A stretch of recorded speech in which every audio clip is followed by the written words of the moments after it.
Hello, I'm your host, Roberto Baldwin, stepping in for Tomorrow Today host Grayson Brulte. Welcome to another episode of SAE Tomorrow Today, a show about emerging technology and trends in mobility with leaders and innovators who will make it happen.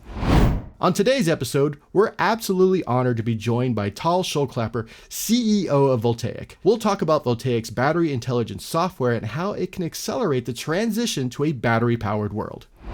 Tal, there's a lot going on in the world of sustainability. And really, when we talk about sustainability, we're really talking about batteries because it's so much a part of literally everything, EV, the grid, whatever. So to you, what is the current state of battery manufacturing in the United States? So I think we're at the early days. It really started with some smaller factories supporting the Department of Defense, and then really started off with a bang in this next generation with Panasonic, Tesla Gigafactory.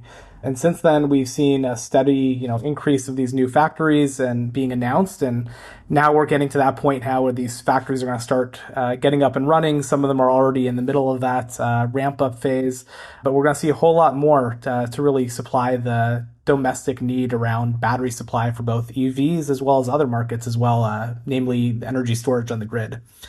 So we're really at the, still closer to the starting line than we are to what this is going to be at a mature state. Yeah, when I talk to people about where EVs and batteries and all this is at, my thing is I now say that we're at the Nokia brick phone of EVs. Yeah. Like we're not to the Sidekick, we're not to the BlackBerry, we're definitely not to the iPhone, the Android phone. We're still really early days. Is that how you see the world as well? Maybe not the phone analogy, but that really resonates. I think when I look at the battery market, we're talking with our customers and partners, I really liken this to, the semiconductor revolution and just the number of phases that happened there. Mm-hmm. In batteries, we're going through a very similar transition. Early days, this was really, small scale consumer electronics devices, started off with, the Sony camcorders and others. Then EVs started to take off, and then everyone was, thought this market was going to explode. Within 5 years, we're going to have all these factories. Everything's going to be electric. The reality is it's a whole lot harder to actually make these things, and not just make them, but make them in a cost-effective way. And we're in that trough of disillusionment right now where really, this Cambrian explosion of, what could have been hundreds or thousands of different startups, just like semiconductors, you're going to have a handful of very large suppliers figure this all out and make these devices work at scale. We see a lot of automakers. They made some really bold plans for EVs and for their own gigafactories, their own battery manufacturing facilities. And recently, as some of them have been pulling back on those plans, maybe slowing down a little bit. No one has said, okay, we're not doing it anymore.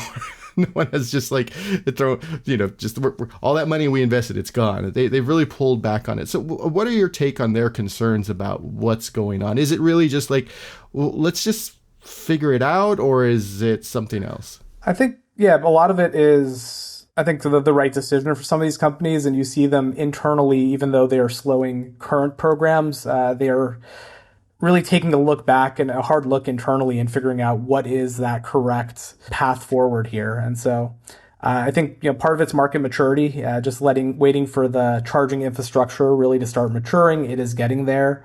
But at the end of the day, a lot of those early EV programs were, legacy automakers didn't really understand batteries. These are companies that have built themselves around mechanical engineering, really making a combustion part and, hatches and hoods and things like that close and open.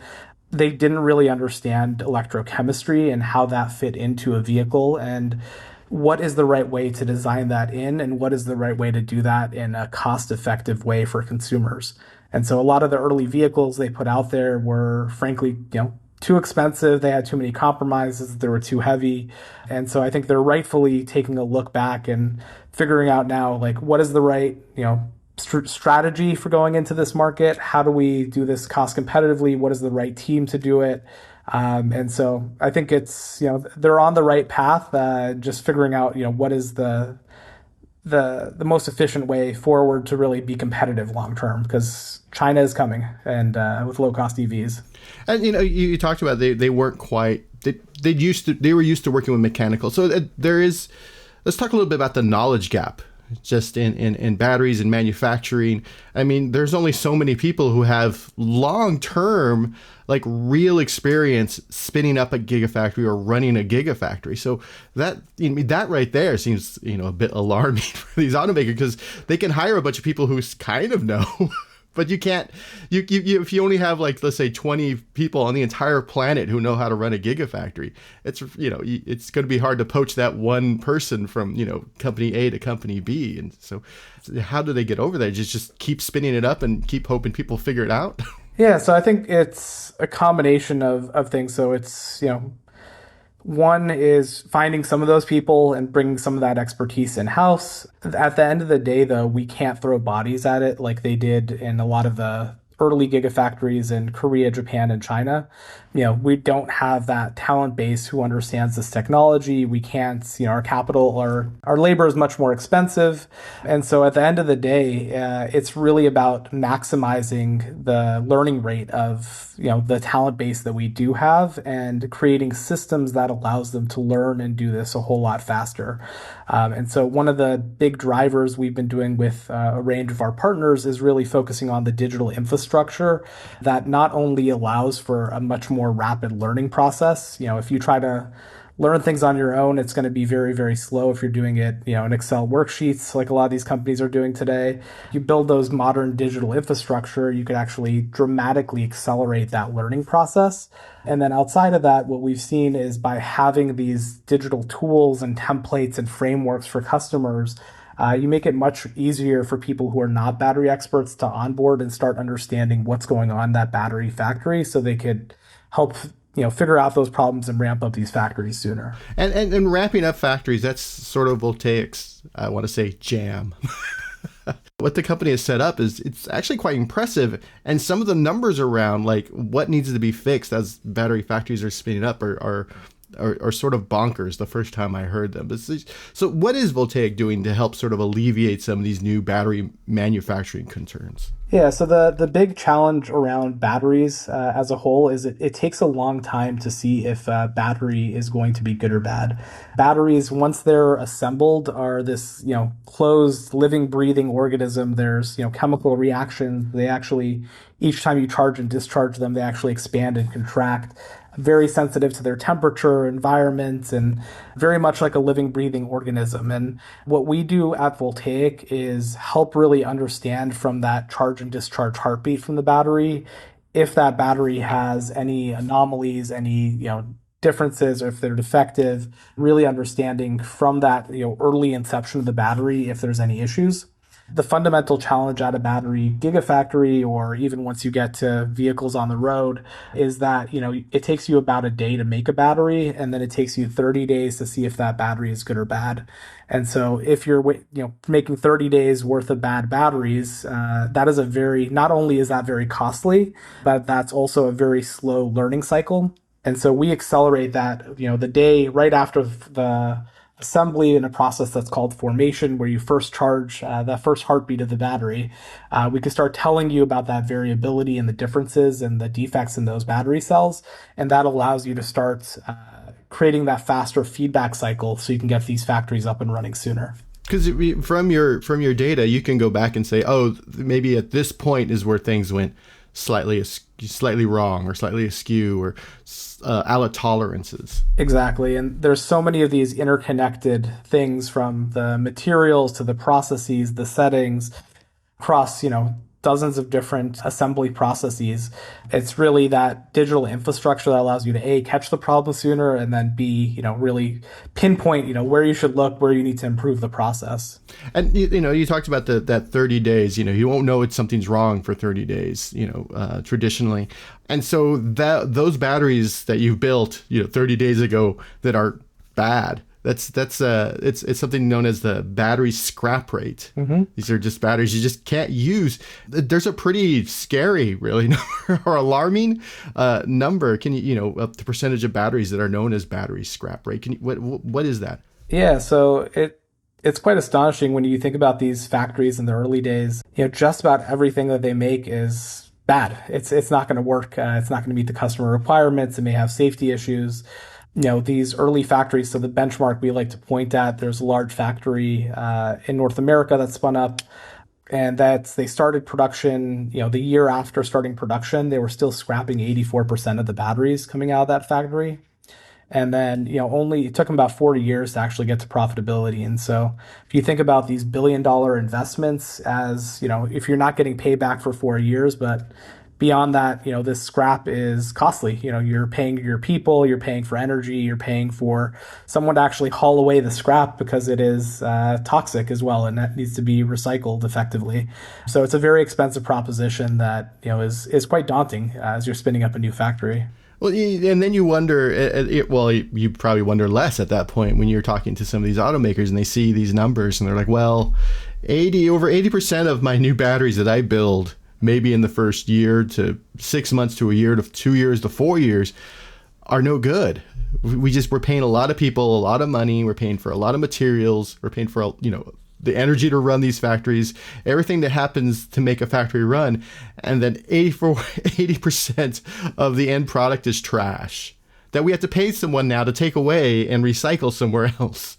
And that, it's kind of not difficult to understand where some of these companies are a little wary of moving forward. Yeah, and I remember the first conversations with the C-suite at the car companies, and there was a lot of arrogance. They're like, we know how to manufacture things. We've got material scientists. We know how to do this. We know how to put paint on a vehicle. And it's like, nope, that's great. This is a whole different beast here. And so I think there's a more realism coming to bear. And, I think they're trying to figure out what are those right teams to actually do this correctly. Yeah. I think, learning by failure. I mean, we all learn by failure, but that's a pretty 80%. Mm-hmm. And so if a company says, okay, we're going to put the Voltaiq system in, we're going to have, we're going to be able to track what's going on, how quickly can they pull that scrap rate down? Yeah, so we've seen pretty immediate effects, and what we actually prefer to do is get started with these companies as they're prototyping and doing what's called pilot production ahead of full scale production. Mm-hmm. It's a lot cheaper to figure out these problems at those stages where you're putting $1,000 worth of material versus $100,000 worth of material in for each process run that you do.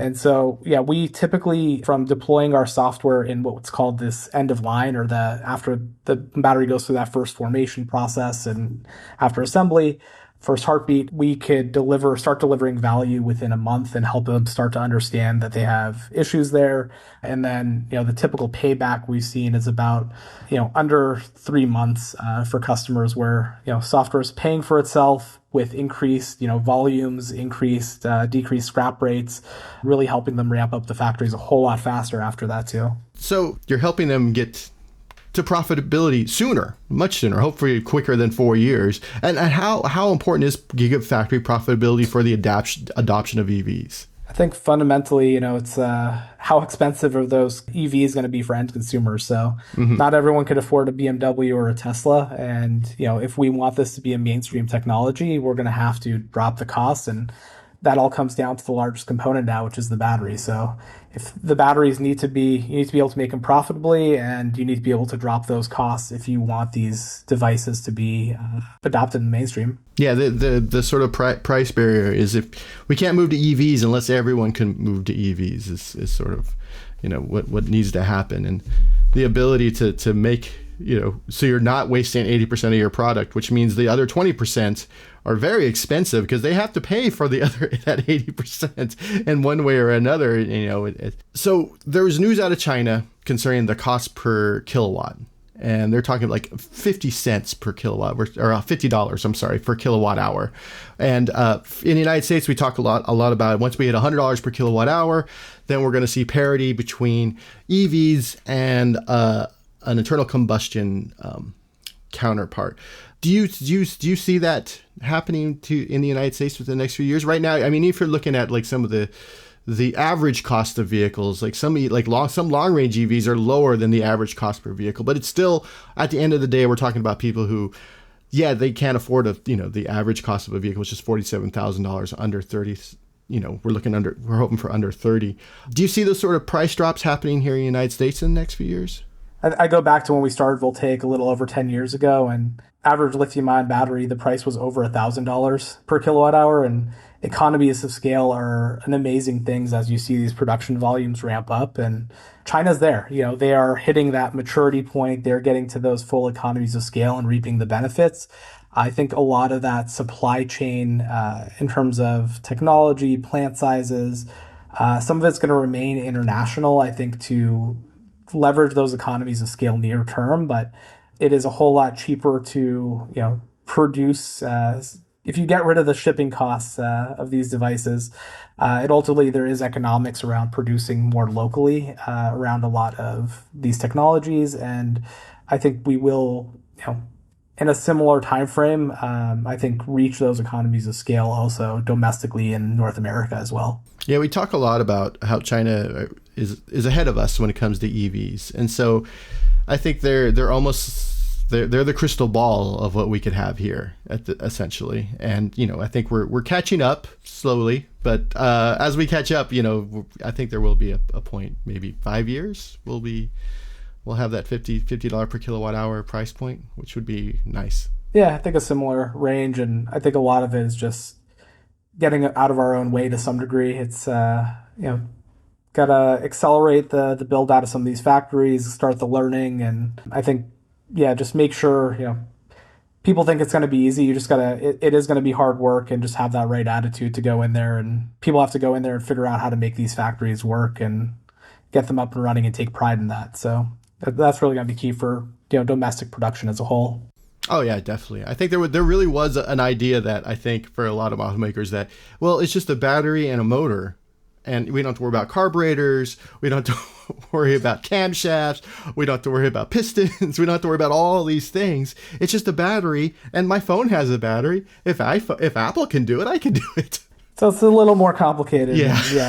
I remember one of the chief engineers for one of the EV programs just talked about it as the battery's the diva within the vehicle, and you got to make it safe, but it's really about like figuring out how to make that system work with your broader vehicle architecture. And if you treat it like a diva and pamper it too much, you're going to have too expensive a vehicle that's going to have some performance limitations.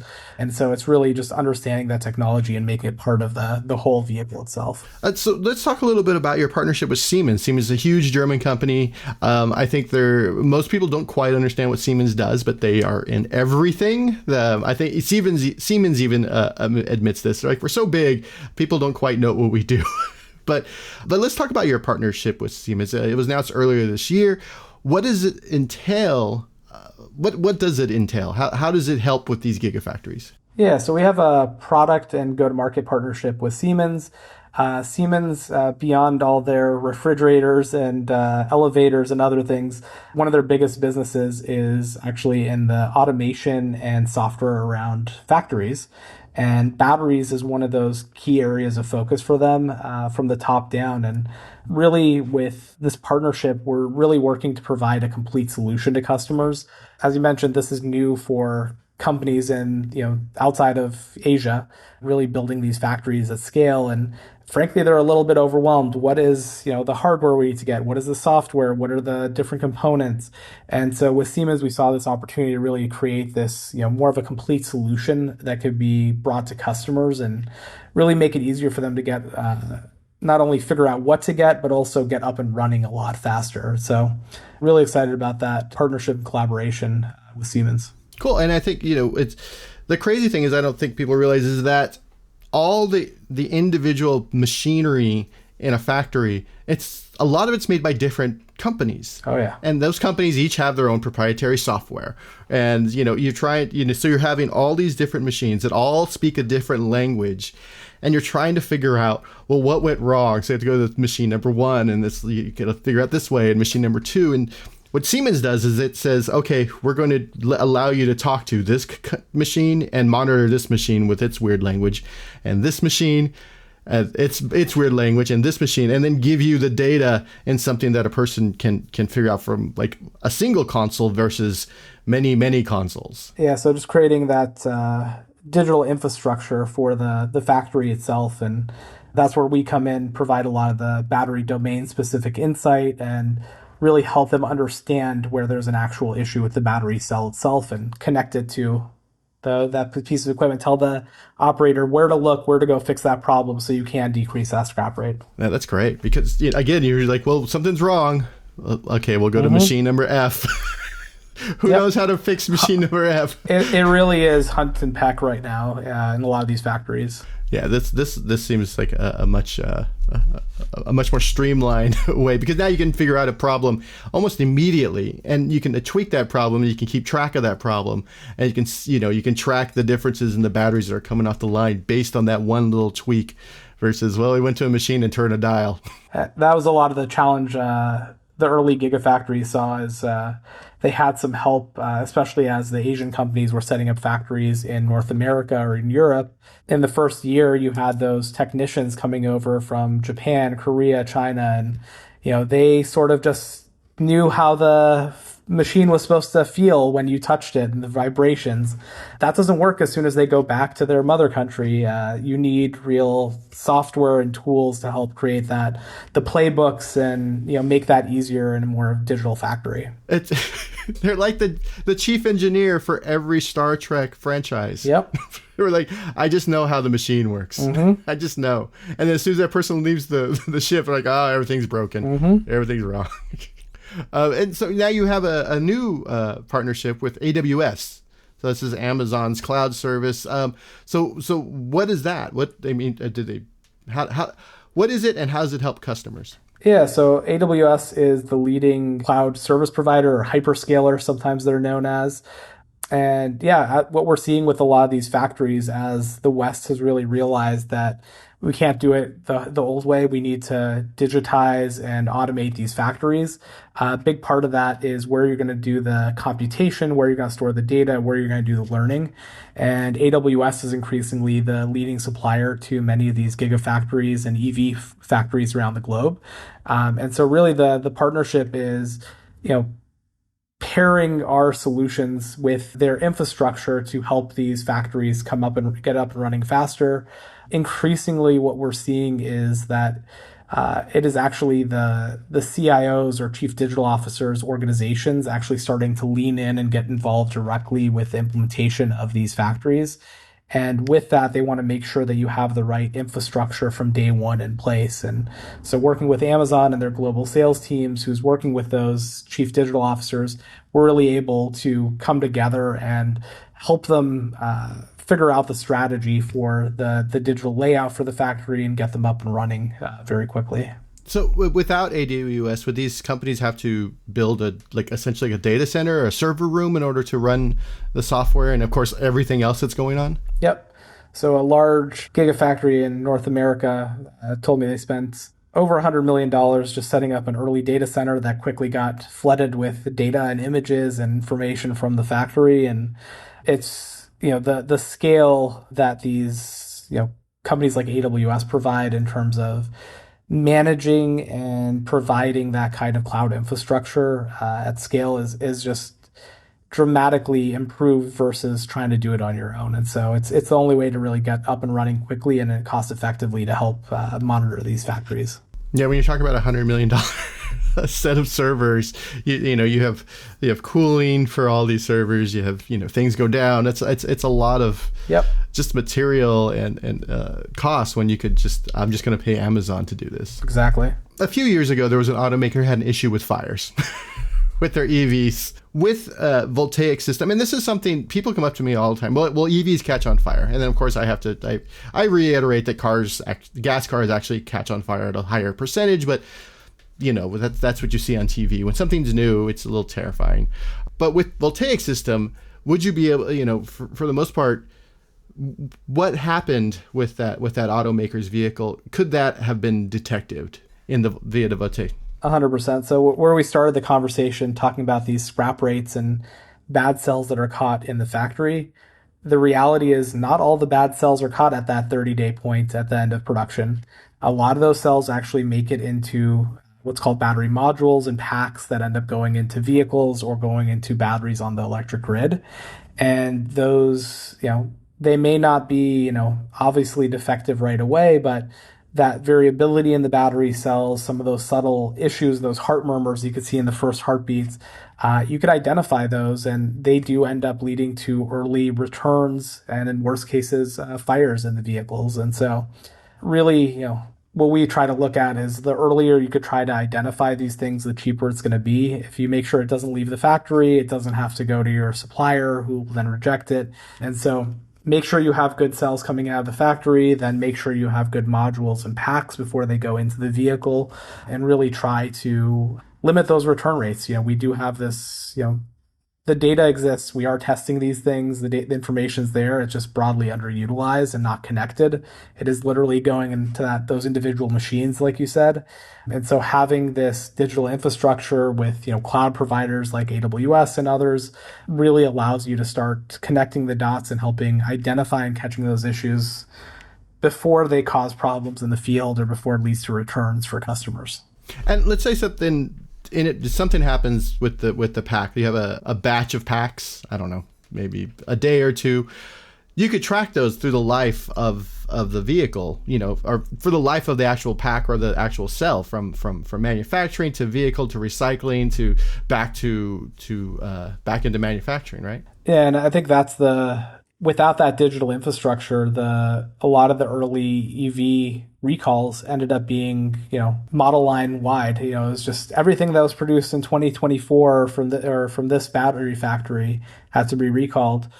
When you have that kind of digital infrastructure in place, you could pinpoint, hey, we had a problem in the field with this battery or this vehicle.